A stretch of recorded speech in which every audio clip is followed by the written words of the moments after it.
our plow drivers, they've done a great job throughout this storm. It really is just the cold. Northern News Now's Cara Kopp is live out there in the cold as we speak.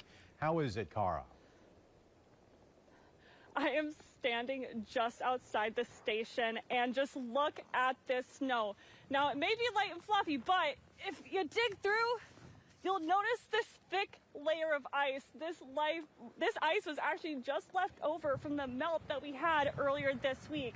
Now, unfortunately, the temperatures are continuing to drop below zero, making the salt and chemicals that we use to clear this away not as effective.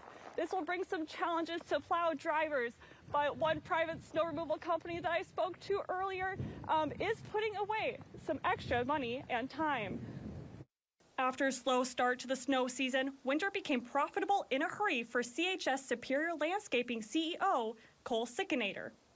We pretty much went from no snow to a full-scale operation within a few days.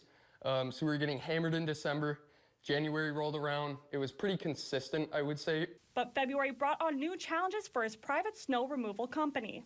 Working early days and late mornings, getting around 3 hours of sleep a night, fighting their biggest challenge of the season, ice.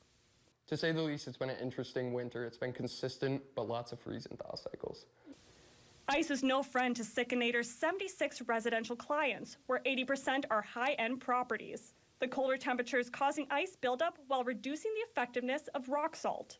We've worked around that completely. We use a chemical formula. It's called calcium magnesium acetate. He says the formula melts snow and ice in extreme cold, unlike rock salt, and that's not all.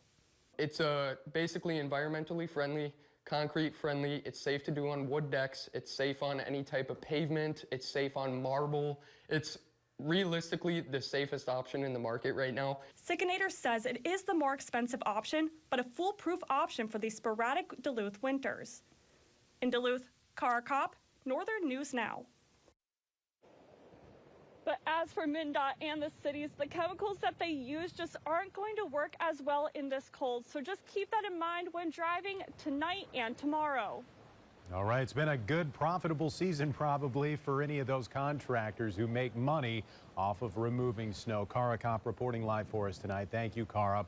Reminder for alerts.